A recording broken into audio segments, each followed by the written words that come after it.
Olá, querido amigo aqui do canal, seja muito bem-vindo. E hoje vamos estudar o 13º capítulo, ou melhor, o 13º estudo da Escola Sabatina, que tem como título O Processo do Juízo. Este estudo, ele vai nos falar um pouco sobre o que é juízo, acima de tudo. Precisamos compreender o que é juízo e saber quantas fases tem este juízo, quem são os réus, quem é o advogado, quem é o advogado da acusação, quem também é o juiz e as testemunhas. E o texto que vem nos relatado na lição se encontra em 2 Coríntios capítulo 5, verso 10, que nos diz: porque todos devemos comparecer perante o tribunal de Cristo, para que cada um receba segundo o que tiver feito por meio do corpo, o bem ou o mal. Esta lição, ela também vem nos falar sobre o juízo final, o juízo pré-advento, ainda vai nos falar sobre o juízo milenar, o juízo executivo e, por último, a segunda morte. Eu gostaria de tirar um tempinho para podermos focar nesta questão do juízo. Muitos creem que são os adventistas que inventaram a história de que 1844 começou o juízo pré-advento ou o juízo investigativo, que parece que só adventista que tem este conhecimento. Eu vos diria que não. Vamos estudar a Bíblia e vamos compreender que não é coisa dos adventistas, e até muitos afirmam, foi uma forma que eles encontraram para se esconder do desapontamento que houve em 22 de outubro de 1944. Também eu vos diria que não, porque ainda não existia adventistas. Eram povos que se reuniram, ou melhor dizendo, eram pessoas que reuniram todo o conhecimento que tinham acerca da segunda vinda de Cristo. E a luz foi dada para que eles pudessem compreender o tempo em que estavam vivendo. E aliás, quem começou estudando bem este tema da segunda vinda de Cristo não foi o adventista. Não era alguém que guardava sábado. É alguém que nós conhecemos como Guilherme Miller. Foi este homem que foi estudando as profecias, foi estudando a Bíblia, e ele não parava de estudar. E acima de tudo, quando ele encontrava algum obstáculo, algo que não estava batendo certo, ele procurava de todas as formas estudar. Ele se entregou ao estudo das Escrituras e compreendeu que estava chegando o tempo em que Jesus devia voltar à Terra. Claro que nós sabemos que ele achou, ou eles chegaram ao conhecimento de que Jesus voltaria à Terra num período em que eles pensavam que seria a Terra a ser purificada, e não compreenderam as profecias de 70 semanas, no sentido de, ou melhor dizendo, a profecia que falava, que se referia aos 1810 anos. Compreenderam as 70 semanas, mas quando se fala de a profecia de 2300 tardes e manhãs, que terminam em 22 de outubro de 1954, essa data, à primeira mão, eles tiveram dificuldade de compreender e tiveram que adiar esse tempo ou postergar, mas compreenderam perfeitamente que seria mesmo em 22 de outubro de 1844 que Jesus iria purificar o santuário. Mas a questão estava no santuário, e não se referia à terra, mas sim, lá em Daniel diz que, Daniel capítulo 7, verso 10, 9 e 10, que foi apresentado como filho do homem ao ancião de dias. Então não foi aqui na terra, mas sim lá no céu. Então, eu vou chamar a vossa atenção para um esboço muito bem detalhado, e gostaria que você compreendesse que não foi um adventista que chegou a esta conclusão, a este pensamento. Foi alguém que ainda que nem guardava o sábado. Então é nos dado alguns detalhes bem definidos, bem claros. Eu gostaria que você pegasse na tua Bíblia e junto procuremos compreender por que os adventistas creem que em 22 de outubro de 1944 começou o juízo investigativo. Então, No ano 457 a.C., nesta data foi dada a ordem por Atarxerxes, rei da Pérsia, para restaurar e edificar Jerusalém. Podemos encontrar esse texto em Daniel capítulo 9, verso 25, Esdras 6, verso 1, do verso 6 a 12, o capítulo 7, o verso 7 também. Começaram as 70 semanas, ou seja, 490 anos. Daniel 9, 24 e 27, e os anos de 2.300 dias, ou melhor dizendo, 2.300 anos, um dia para cada ano. Você se lembra daquele texto que quando o povo andou no deserto 40 dias, Deus disse que já não será 40 dias, será 40 anos, um ano para cada dia? Lembra desse texto? Exatamente. Eu depois deixarei cada texto que eu aqui mencionar, deixarei aqui no link, ou melhor dizendo, deixarei aqui para que vocês possam compreender melhor, estudar por vós mesmos e compreender que não são coisas dos adventistas do sétimo dia. E Daniel 8,14 fala-nos claramente que em 2.300 dias, ou tardes e manhãs, e lá em Gênesis diz que Deus criou um dia, uma tarde e manhã. Um dia é feito de tarde e manhã. Não é tarde, manhã, noite, ou melhor dizendo, manhã, tarde e noite, mas sim tarde e manhã.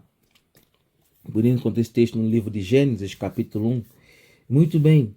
E no ano 408 a.C., vamos reduzindo no tempo, a praça e o muro de Jerusalém foram edificados depois de 7 semanas proféticas, ou 49 anos literais, conforme Daniel 9, verso 25. E no ano 27 já depois de Cristo, 62 semanas proféticas, que correspondem a 434 anos literais, depois de 408 a.C., levam-nos à unção do Messias para sua missão, quando João o Batista o batizou no Rio Jordão. Em Daniel 9, 26 a 27, também encontramos este texto em Mateus 3, 13 a 17. Apenas uma semana profética, 7 anos literais, das 70 semanas, ficava para se cumprir. E mais adiante, em 31 depois de Cristo, como é nos dito, na metade da 70ª semana, seria tirada a vida do Messias, ou seja, seria cortado, mas não por ele mesmo. Conforme Daniel 9, versos 26 e 27, no ano 31 depois de Cristo, Jesus foi crucificado por nós, ou melhor dizendo, por os nossos pecados. Conforme Lucas 23, 33, verso 46 também, e conforme 1 de Pedro 2, 24. E no ano 34 depois de Cristo, fim da profecia das 70 semanas. Findam os primeiros 490 anos da profecia dos 2.300 dias, como foi predito em Daniel 9, 24 a 27. Estes primeiros 490 anos foram determinados ou atribuídos à nação judaica como última oportunidade para vindicar a sua missão como povo escolhido de Deus, conforme Daniel 9, 26 e 27. Deixando a nação judaica de fazê-lo, a comissão evangélica será levada aos gentios. E no ano 34 depois de Cristo, Estevão, o primeiro mártir, foi apedrejado até a morte pelos judeus, selando assim o caso deles. Isto assinalou o fim das 70 semanas proféticas determinadas para a nação judaica, conforme Atos 7, 54 a 60. Faltam ainda 1.810 anos para completar a profecia de 2.300 dias ou anos. Bem, em 1844 depois de Cristo, finda os 2.300 anos preditos em Daniel 8,14, começa a obra do juízo investigativo e a expiação final. Então, são necessárias 450 anos inteiros antes de Cristo e 1843 anos inteiros depois de Cristo para completar os 2300 dias. Se o decreto de Atarxerxes tivesse sido dado ou datado do princípio do ano de 457 a.C., e os 2300 anos ter-se-iam estendido até ao último dia de 1843. Mas o decreto não entrou em vigor antes do outono do ano 457 a.C. Assim, pois os 2300 dias terminariam no outono de 1844.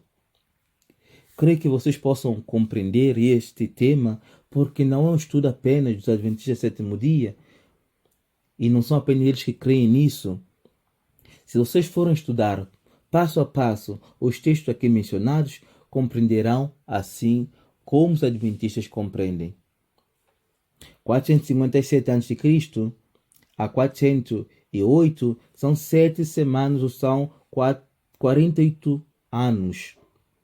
E de 408 ao ano 27 depois de Cristo, são 62 semanas ou 434 anos.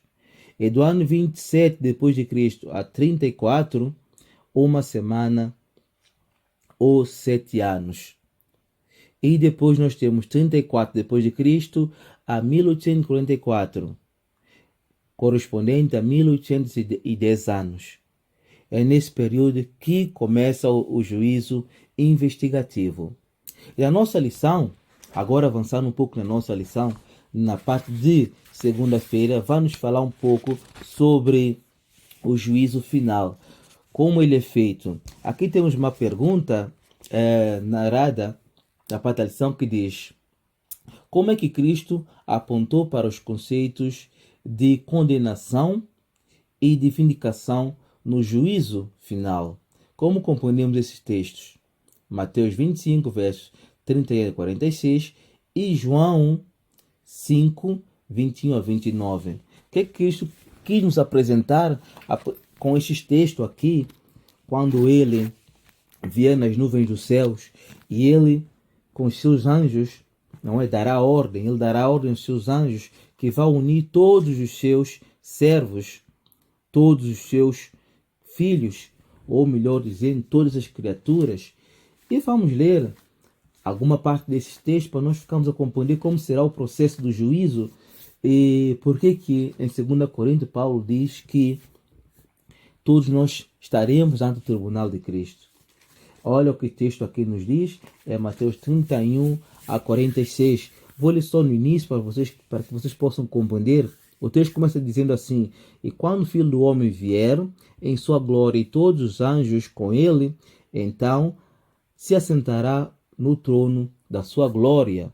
Então o processo do juízo é compreendido através do capítulo 25 de Mateus, conforme nós vemos aqui a pergunta, como é que Cristo apontou para os conceitos da condenação e da vindicação no juízo final. A pergunta que é nos feita aqui na parte do domingo. Diz-nos que há de vir o Filho do Homem, conforme capítulo 25, verso 31 a 46. E ele se assentará e se apartará os bodes das ovelhas. E então, conforme as obras praticadas no corpo, ele dirá aos que estiverem à sua direita: vinde benditos do meu Pai. Por quê? Porque estes, quando viram nu, quando viram em necessidade, fizeram estas coisas não com o objetivo de mais tarde dizer eu fiz para Cristo, porque eles responderam: mas quando é que tivemos isso, isso e aquilo? Ele dirá quando fizeram a estes meus pequeninos irmãos. E enquanto ele diz isso para os justos, para os ímpios ele diz: apartai-vos de mim, vós praticais a iniquidade. E eles vão dizer, aliás ele dirá: porque eu tive isso, e vocês não fizeram nada acerca de mim. E muitos poderão dizer: em teu nome fizemos isso, fizemos aquilo, como é narrado lá também em Mateus. E ele dirá: apartai-vos de mim, porque vocês não fizeram em meu nome? Será que estamos a fazer alguma coisa apenas no nome de Cristo, mas não estamos a fazer conforme Ele nos mostrou? Porque Ele conhece o nosso coração. O juízo será imparcial porque não seremos julgados conforme os nossos dotes apenas porque rejeitamos ou aceitamos a graça de Deus.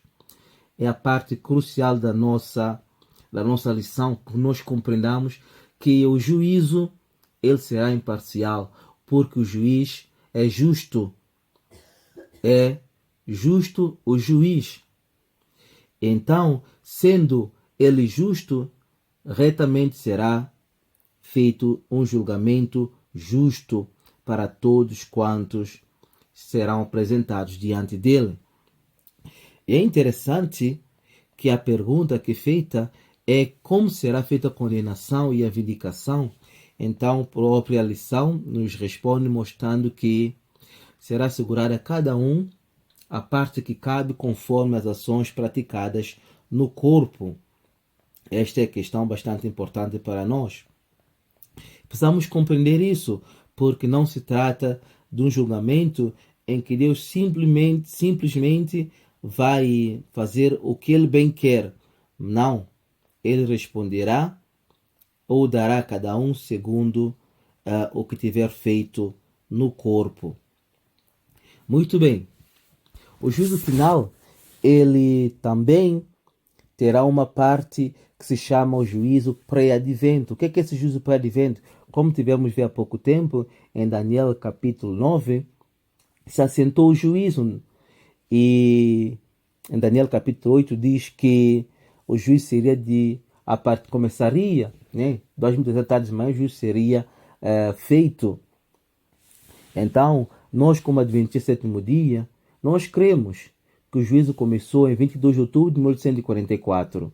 O juízo pré-advento é o juízo que nos é apresentado em Daniel 7, 9 a 14, como também é-nos ampliado em Mateus 22, 1 a 14, quando o rei dá a boda e dá o convite a todos, diz os seus servos, os apóstolos, vai, chama todos que estiverem perto, longe. Ele diz, começa em Jerusalém, Samaria, não é? Na Judeia, até os confins da terra. E então todos deveriam entrar. Mas só que nesse processo de juízo, nem todos querem cumprir a ordem, nem todos querem obedecer. Todos aqueles que ouviram o chamado entraram, mas nem todos aceitaram o convite como devia ser.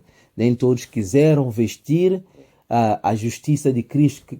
Nem todos quiseram aceitar a justiça. O que é isso, aceitar a justiça de Cristo?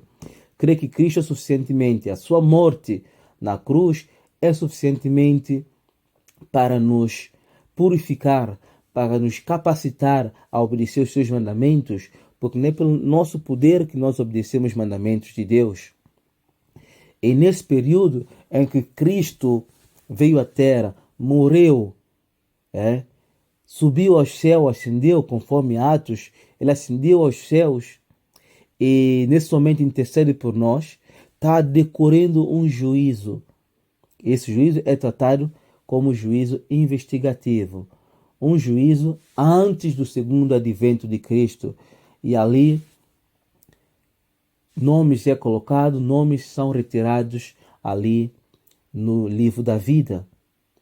Esse juízo começou com os mortos e chegará o momento, cremos que o tempo dos vivos, para começar o juízo dos vivos, já começou. Muitos pensam que só quando sairá o decreto dominical começa o juízo dos vivos. Eu creio para mim que esse juízo já poderia ter estado a começar, ou melhor dizendo, já começou. Porque o juízo começa pela casa de Deus. Aqueles que têm maior luz, esse juízo deverá começar. Assim como é apresentado aqui em capítulo 25, Apocalipse 11 a 1, 18, 19, 14, 6 e 7, esse juízo pré-advento, ele começa no povo de Deus. E o apóstolo Pedro pergunta, se o juízo começa na casa de Deus, então como deveríamos ser? Como deveria ser o nosso viver? Porque o juízo final, ele vem para comprovar os casos, ou melhor, para executar a obra do juízo investigativo, assim como ocorre aqui na terra. É feito um processo do juízo e no final é dada a condenação. Quanto se o réu será absolvido ou se será condenado com uma pena de X de tempo, ou, em alguns casos, uma pena perpétua, ou melhor, em algum dos casos, o pior dos casos, aliás, é dada um tempo para que ele se prepare para ser executado, ou seja, é um juízo de que a pessoa será morta mesmo. Bem, vamos avançar na nossa lição, que ela está cheia de estruturas que devemos compreender. Depois, na parte de terça-feira, é nos dito juízo milenar. Nós acreditamos que na segunda vinda de Cristo, quando ele vem, une todos os seus santos. O apóstolo nos diz que não sabeis vós que havemos de julgar os anjos? Então não se preocupem em julgar as coisas mínimas aqui desta terra. Então, nesse período, nós iremos julgar os casos que parecem confusos a nós hoje, iremos julgar até os próprios anjos. E só nesse juízo milenar queremos comprovar por que certas pessoas não estão no céu, por que certas pessoas estão no céu. Porque nós olhamos para cá, olhamos para as pessoas e encontramos boas obras, mas essas boas obras não salvarão elas, se elas não citarem a graça salvífica de Cristo, a graça que molda as pessoas, que transforma, a graça que educa, a graça que vai ajudar as pessoas a vindicar o caráter de Cristo. Eu queria ler com o texto, apresentou aqui um texto na lição, 1 Coríntios capítulo 6, verso 2 e 3, um texto bastante conhecido. 1 Coríntios capítulo 6, verso 2 e 3, que nos diz: não sabeis vós que os santos hão de julgar o mundo? Ora, se o mundo há de ser julgado, ou deve ser julgado por vós, sois porventura indignos de julgar coisas mínimas? Não sabeis vós que havemos de julgar os anjos, quanto mais as coisas pertencentes a esta vida? Então, queridos, é claro, Jesus disse, ao que vencer, há de assentar comigo, assim como eu venci e assentei no trono do meu Pai, com o meu Pai no trono. Assim como assentou para começar o juízo investigativo, iremos assentar com ele para juntos comprovarmos os casos e dando então a parte de cada um, a parte que cabe a cada um sofrer no juízo executivo, na parte de quarta-feira, nos fala sobre isso. E ainda em Apocalipse capítulo 20, versos 4 a 6, melhor dizendo, e versos 11 a 13, podemos ler os iniciais, Apocalipse 20, é um texto bastante conhecido. E olha que ele diz, verso 6, 4 a 6, melhor dizendo: e vi tronos e assentaram-se sobre ele, e foi-lhe dado o poder de julgar, e vi as almas daqueles que foram degolados pelo testemunho de Jesus e pela palavra de Deus, e que não adoraram a besta nem a sua imagem, e não receberam sinal nas suas testas, nem em suas mãos, e viveram e reinaram com Cristo durante 1000 anos, enquanto outros mortos não reviveram. E nesse período de 1000 anos em que estaremos comprovando os casos, em Apocalipse capítulo 20, os versos anteriores, diz-nos que, melhor lendo, olha que diz aqui o texto: e vi descer do céu um anjo que tinha a chave do abismo e uma grande cadeia na sua mão, E prendeu o dragão, a antiga serpente, que é diabo e Satanás, conforme Apocalipse capítulo 12 também diz a mesma coisa, e lançou no abismo, e ali o encerrou e pôs selo sobre ele, para que não mais engane as nações até que os 1000 anos se acabem, e depois importa que ele seja solto por um pouco mais de tempo. Então, explicando isso rapidamente, então é-nos mostrado um anjo descer e encerrar Satanás aqui nesta terra, no abismo. Porque abismo?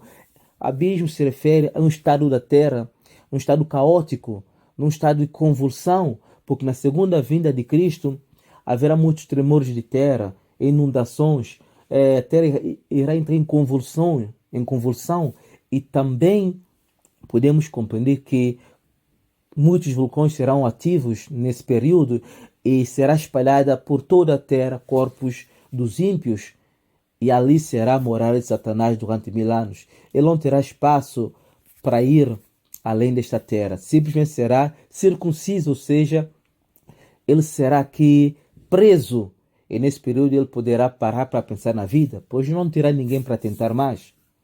Então ele estará aqui, ele e os anjos dele, com ele.